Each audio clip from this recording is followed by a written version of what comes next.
আজ আমার খুব পছন্দের একটা উদাহরণ আলোচনা করব। আপনাদের হাত উঁচু করাটা খুব জরুরি না, তবে আপনারা যদি করেন তাহলে আমার খুব ভালো লাগবে। কে কে আয়াতুল কুরসি জানেন? আয়াতুল কুরসি। গত বিকেলে যে উদাহরণটি আলোচনা করতে চেয়েছিলাম সেটা ছিল আয়াতুল কুরসি। চলুন আমরা একসাথে তেলাওয়াত করি। আউযু বিল্লাহি মিনাশ শাইতানির রাজীম। আল্লাহু লা ইলাহা ইল্লা হুয়াল হাইয়ুল কাইয়্যুম লা তাখুযুহু সিনাতুন ওয়ালা নাওম লাহু মা ফিস সামাওয়াতি ওয়া মা ফিল আরদ মান যাল্লাযী ইয়াশফা'ু 'ইনদাহু ইল্লা বিইযনিহি ইয়া'লামু মা বাইনা আইদিহিম ওয়া মা খালফাহুম ওয়া লা ইউহীতুনা বিশাইইন মিন 'ইলমিহি ইল্লা বিমা শা'a ওয়াসি'a কুরসিয়্যুহুস সামাওয়াতি ওয়াল আরদ ওয়া লা ইয়াউদুহু হিফযুহুমা ওয়া হুয়াল আলিয়্যুল আযীম। আয়াতুল কুরসিতে সর্বমোট 9টি বাক্য। আয়াতুল কুরসিতে 9টি বাক্য। আমরা একটু দেখি। আল্লাহু লা ইলাহা ইল্লা হুয়াল হাইয়ুল কাইয়্যুম 1 নম্বর। লা তাখুযুহু সিনাতুন ওয়ালা নাওম 2 নম্বর। লাহু মা ফিস সামাওয়াতি ওয়া মা ফিল আরদ 3 নম্বর। 4 নম্বর বাক্য। মান যাল্লাযী ইয়াশফা'ু 'ইনদাহু ইল্লা বিইযনিহি 4 নম্বর। ইয়া'লামু মা বাইনা আইদিহিম ওয়া মা খালফাহুম 5 নম্বর। এরপর ওয়ালা ইউহীতুনা বিশাইইন মিন ইলমিহি ইল্লা বিমা শা'a 6 নম্বর। এরপর ওয়াসি'a কুরসিয়্যুহুস সামাওয়াতি ওয়াল আরদ 7 নম্বর। ওয়ালা ইয়াউদুহু হিফযুহুমা 8 নম্বর। ওয়া হুয়াল আলিয়্যুল আযীম 9 নম্বর। 9টি বাক্য। প্রথম বাক্য আল্লাহু লা ইলাহা ইল্লা হুয়াল হাইয়ুল কাইয়্যুম, একটা চমৎকার বাক্য যেটি শেষ হয়েছে আল্লাহর দুটি নাম দিয়ে। কি সে দুটি? আল হাইয়্যু আল কাইয়্যুম, চিরঞ্জীব এবং সবকিছুর উৎস। পৃথিবীর সবকিছু সৃষ্টি করেছেন এবং নিয়ন্ত্রণ করছেন তিনি। বিস্ময়কর হলো শেষ বাক্য। লক্ষ্য করুন প্রথম বাক্য, এখানে এমন কিছু আছে যা কিনা শেষ বাক্যেও আছে, আর তা হলো ওয়াহুয়াল আলিয়্যুল আযীম। প্রথম বাক্যে আল্লাহর কয়টি নাম রয়েছে? প্রথম বাক্যেও আল্লাহর 2টি নাম রয়েছে এবং শেষ বাক্যেও আল্লাহর 2টি নাম রয়েছে। আচ্ছা, দ্বিতীয় বাক্যটি কি? দ্বিতীয় বাক্যে যাওয়ার আগে সিকিউরিটি গার্ড নিয়ে একটু কথা বলি। সিকিউরিটি গার্ডের চাকরিটা খুব কঠিন। ব্রিটিশ সিকিউরিটি গার্ড দেখেছেন? অদ্ভুত টুপি পরা, মাথায় রসের হাড়ির মতো, খুব কঠিন। এই দায়িত্ব যদি আপনাদেরকে দেওয়া হয়, পেশায় যদি আপনি একজন সিকিউরিটি গার্ড হন, আপনার সামনে একটা সিসিটিভি আছে, তাকিয়ে থাকতে হয় ঘন্টার পর ঘন্টা, একই দৃশ্য, নড়াচড়া নেই, দেখছেন তো দেখছেনই, 12 ঘন্টা 8 ঘন্টা। এটা কি খুব মজার কাজ? আপনি যদি কিছু পাহারা দেন তাহলে কি ঘটবে? আপনি ক্লান্ত হয়ে পড়বেন, আপনার ঘুম আসবে। যেমন সিনেমা হলের গার্ডদের কথা ধরুন। আপনারা তো ধার্মিক, আপনারা অবশ্য সিনেমা দেখেন না, যদিও অনেকে দেখে। সিনেমা হলে যখন সিনেমা চলে, ভিতরে হয়তো কোনো মারপিটের দৃশ্য চলছে, বাইরে একজন সিকিউরিটি গার্ড আছেন, ভিতরে লোকেরা উপভোগ করছে, কিন্তু গার্ড ঝিমোচ্ছেন। হঠাৎ করে তিনি লাফ দিয়ে ওঠেন। এটা খুব সাধারণ দৃশ্য। সিনেমা হলের গার্ডরা, তাদের ঝিমুনি আসে। আল্লাহ তাআলা বলছেন তার নিজের সম্পর্কে, লা তাখুযুহু সিনাতুন ওয়ালা নাওম। তন্দ্রা, তন্দ্রা কখন আসে? যখন আপনি ক্লান্ত, আস্তে আস্তে আপনার চোখ বুজে আসে, আপনি ঘুমাচ্ছেন না কিন্তু আপনার ঘুম পাচ্ছে। ওই যে ওনার মতো। আমি মজা করলাম, জাস্ট মজা। এই তন্দ্রা বা ঝিমুনি কি বলে? সিনা। তন্দ্রা বা ঝিমুনির পরে কি আসে? নাওম। প্রথমে আসে সিনা। সিনা হলো, ধরুন জুমার দিন আমরা মসজিদে যাই, খতিব সাহেব শুরু করেন ইন্নাল হামদুলিল্লাহ নাহমাদুহু ওয়া নুসাল্লি, এটা হলো সিনা, ঠিক আছে? এরপর যখন তিনি বলেন আইয়ুহাল ইখওয়াতুল কিরাম, এটাই হলো নাওম। এটাই হলো নাওম। এই হলো মূল পার্থক্য সিনা এবং নাওমের মধ্যে, তন্দ্রা এবং ঘুমের মধ্যে। এই হলো দ্বিতীয় বাক্য, যেখানে বলা হচ্ছে তন্দ্রা আর ঘুম আল্লাহকে স্পর্শ করে না। মানুষ ক্লান্ত হয়, তাই তার তন্দ্রা আসে এবং এক সময় সে ঘুমিয়েও পড়ে। আবার অনেক সময় আমরা বলি না না না, আমি ঘুমাইনি, এমনি একটু চোখ বন্ধ করে রেখেছি, এখনই উঠে পড়ব। কিন্তু দেখতে দেখতে ঘুম, একদমই খবর নেই। ওকে, এই হলো ব্যাপার।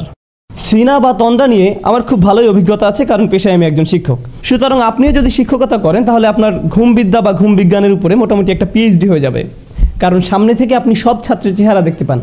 মেটাল ডিটেক্টর দিয়ে মানুষের শরীর চেক করতে দেখেছেন নিশ্চয়ই, সেভাবে ছাত্রদের ব্রেনও আপনি চেক করতে পারবেন। ক্লাসের ফাঁকে ফাঁকে মাঝে মাঝে মাথাটা একটু উপর নিচ করে নিলেন। এই হলো দ্বিতীয় বাক্যের আলোচনা, ঘুম না ক্লান্তি ও ঘুম নিয়ে, তন্দ্রা এবং ঘুম সম্পর্কে। শেষ দিক থেকে দ্বিতীয় বাক্য কি? ওয়ালা ইয়াউদুহু হিফযুহুমা, আকাশ এবং জমিন পাহারা দিয়ে আল্লাহ ক্লান্ত হন না। যখন কেউ ক্লান্ত হয়ে যায় তখন তার তন্দ্রা আর ঘুম পায়। দ্বিতীয় বাক্যের সাথে শেষ দ্বিতীয় বাক্যের এই হলো চমৎকার মিল।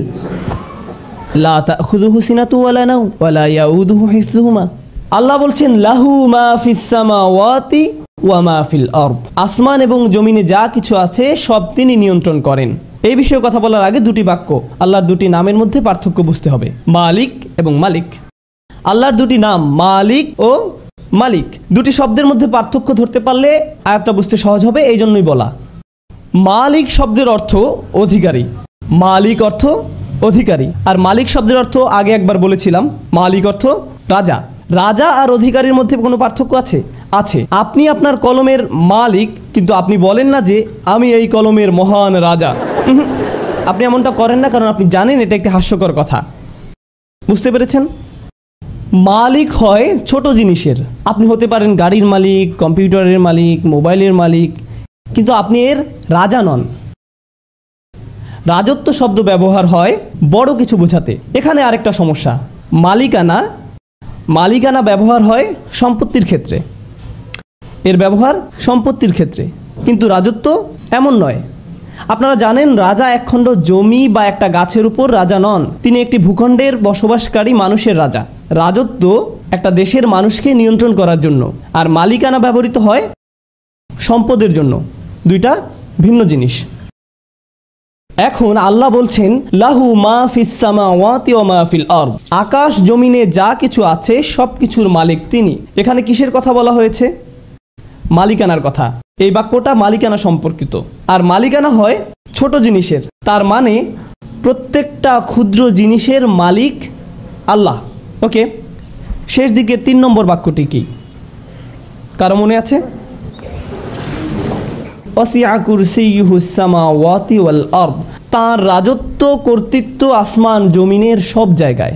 যেখানে আল্লাহ বলছেন তার রাজত্ব সম্পর্কে, তার কর্তৃত্ব সম্পর্কে, একদিক থেকে আল্লাহ সবকিছুর মালিক, আবার সবকিছুর রাজা, সবকিছুই তার নিয়ন্ত্রণে। মানুষ হয়তো শুধু কিছুর মালিক কিন্তু রাজা নয়, আবার হয়তো রাজা কিন্তু সকল কিছুর মালিক নয়। যেমন এখনো অনেক দেশে রাজতন্ত্র বা রাজা এই ব্যাপারগুলো আছে। ধরুন আপনি একটি দ্বীপের রাজা, তার মানে কি আপনি দ্বীপের সবকিছুর মালিক? না, বরং আল্লাহ সবকিছুর মালিক এবং সবকিছুর রাজা। এটাই হলো বিষয়। কোনো ব্যক্তি যদি কোনোভাবে সব সম্পত্তির মালিক হয়েও যায়, তবে সে কি রাজা? এটা কি সম্ভব? সে হয়তো সম্পত্তির মালিক কিন্তু রাজা আরেকজন আছেন। আপনি হয়তো সব সম্পত্তির মালিক কিন্তু আপনার উপর রাজত্ব করছেন আরেকজন, অথবা আপনার রাজত্ব আছে কিন্তু সব সম্পত্তির মালিক আপনি নন। কিন্তু আল্লাহর দুটোই আছে, আল্লাহ একই সাথে মালিক এবং মালিক। আল্লাহ তার মালিকানার কথা বলছেন এভাবে, লাহু মা ফিস সামাওয়াতি ওয়া মা ফিল আরদ, তৃতীয় বাক্য। আর তার রাজত্বের কথা বলছেন ওয়াসিআ কুরসিয়ুহুস সামাওয়াতি ওয়াল আরদ। আচ্ছা, এবার চতুর্থ বাক্য কি? পিছন থেকে পড়ে আসি। আল্লাহু লা ইলাহা ইল্লা হুয়াল হাইয়ুল কাইয়ুম লা তাখুযুহু সিনাতুন ওয়ালা নাওম লাহু মা ফিস সামাওয়াতি ওয়া মা ফিল আরদ। এরপর মান যাল্লাযী ইয়াশফাউ ইনদাহু ইল্লা বিইযনিহি, আল্লাহ বলছেন কে আছে তার কাছে তার অনুমতি ছাড়া শাফায়াত করবে। লক্ষ্য করুন, শাফা কি? শাফা শব্দের সহজ অর্থ হলো মধ্যস্থতা। আরও সহজ করে বললে শাফা মানে কারো মাধ্যমে যোগাযোগ করা। আরও সহজ করে বললে শাফা মানে কারো মাধ্যমে সুপারিশ করা। শাফা মানে আপনি চাকরি হারাতে বসেছেন, কিন্তু আপনার চাচা বা মামা ম্যানেজার, তিনি বললেন না না না না না, সে থাক, সে ভালো, তাকে রাখা যায়, সে ভালো। এটাই হলো শাফা। কিয়ামতের দিন যখন আমরা চরম বিপদগ্রস্ত থাকব, তখন কেউ একজন এসে বলবে, না না না না, সে থাক, সে আমার সাথে, তার জন্য সহজ করুন। আমরা চাইবো যেন আল্লাহ আমাদের জন্য রাসূল সাল্লাল্লাহু আলাইহি সাল্লামের শাফায়াত কবুল করেন, কিন্তু আল্লাহ বলছেন সেদিন তোমার জন্য সুপারিশ করতে কেউ আসবে না।